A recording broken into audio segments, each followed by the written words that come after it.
Hey everybody, it's Josie. Welcome back to Cedar Creek Homestead. Well, the old gray mare ain't what she used to be.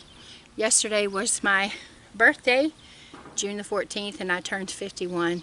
And I had a good day, and I wanted to say thank you to all of you that called and wished me well, and birthday wishes on Facebook and YouTube, and all the things that you've done. You've been so kind to me, and I am enjoying life, and I'm thankful for the life that I've got and the gift that God gives me each day when I wake up and get to be around loved ones and enjoy watching Blade and Cheyenne experience expecting a baby and seeing the things that the future holds for them. And life is good.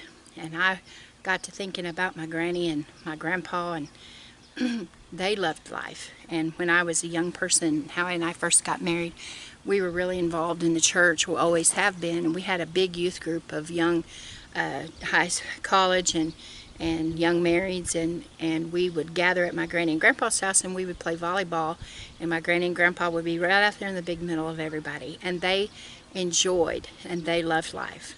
And I think that we ought to find things in this life that brings us pleasure, things that keep us happy and keep us young. Now, I made a mistake and looked on Google to look up middle age and to see how far I had to go before I got to middle age. Well, if you don't want to know the answer, don't look it up, because Google told me that between the ages of 40 and 60 is middle age on one site, and another site told me between 45 and 65. So on one site I'm right in the middle of middle age, and on the other site I'm 5 years in. So anyway, I guess I have arrived at middle age, and I'm just going to embrace it. My little pastor's wife, she sits on the front row in Sunday school class, right, and I stand right in front of them and teach. And she told me Sunday night she loves to have fun and laugh and cut up, and she said, you know, Sunday morning I noticed that you have gray in your hair. And I just kind of laughed it off, and I said, yeah, and I'm going to embrace it. And I have chosen to do that.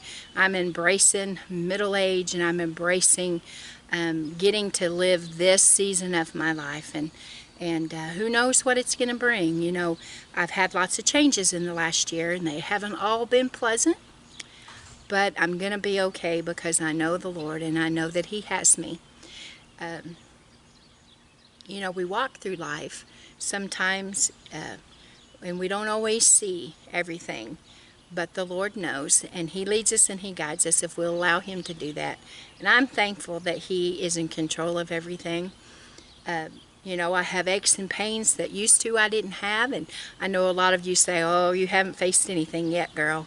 And I know that I have to begin to look at things differently and make changes here on the farm for me and for Papa Tex and Granny. Things have to be different. The way we get jobs done is different, and I have to make sure that you know that I have a problem with falling. And I'll just tell you that last week we were out in the garden working, and I looked up, and I was sitting on a bucket weeding, pruning tomatoes on a 5-gallon bucket, and I looked up just in time to see Grandpa, the tiller turned over with him, and he bruised his hand, but it didn't turn over on him. But anyway, as I was watching and reacting to him, all of a sudden my bucket went backwards, and there wasn't anything for me to grab a hold of except for the wire tomato cages, and then I would have pulled those over, so I just let myself fall. Now, I would have before just been mortified that I fell in front of my in-laws. I didn't get hurt. I landed in the soft dirt, and I was already all the way down on a 5-gallon bucket, so I didn't have far to go. And I got tickled and couldn't get up right away because I was laughing so hard. And I think that when we can look at life and we can laugh at ourselves and take pleasure in being with our family and our friends and all the things that we do, life's not so bad. We just need to keep working and all that we can do, and realize that our families are precious to us and that our time is precious.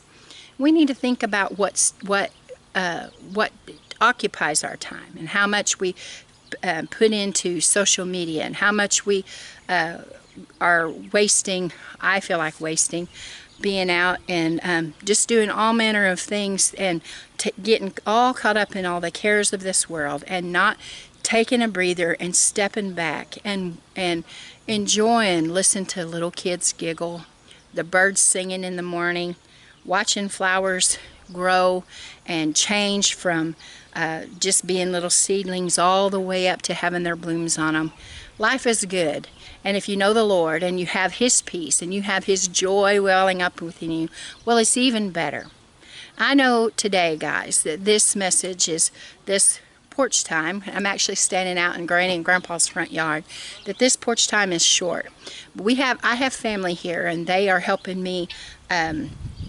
Howie's sister Tina and her husband JT brought their tractor all the way down from Missouri, and his sister Nada is here, and other family members, and we're just pulling together trying to get some of these projects done, and I can't thank them enough for that. They've been so kind, and we're working on getting the fence built, the pipe fence and the entryway gates in for the cemetery, so that we can get that done and get it painted up and get it looking nice for the little Cedar Creek Cemetery that's here on the property. And you know, it's bittersweet, but I'm thankful that we have family that love and care enough to pull together and try to make it through the storms of life, and to come through on the other side and rejoice that we made it through. Well, this is Josie, guys. It's short tonight, I know, but I'm going to enjoy being with my family and enjoy my, well, my birthday's passed, but I'm still enjoying and just being with everybody and getting to visit and getting to have fun and to appreciate the time that we have. Well, I hope you guys got a little bit out of what I had to say tonight, and know that I love y'all, and next Tuesday night I'll bring back a full program, and tomorrow I will have a strawberry syrup recipe up for us, and Lord willing and the creek don't rise, they say. Until next time, guys, this is Josie. I love y'all, and until next time, we're gone.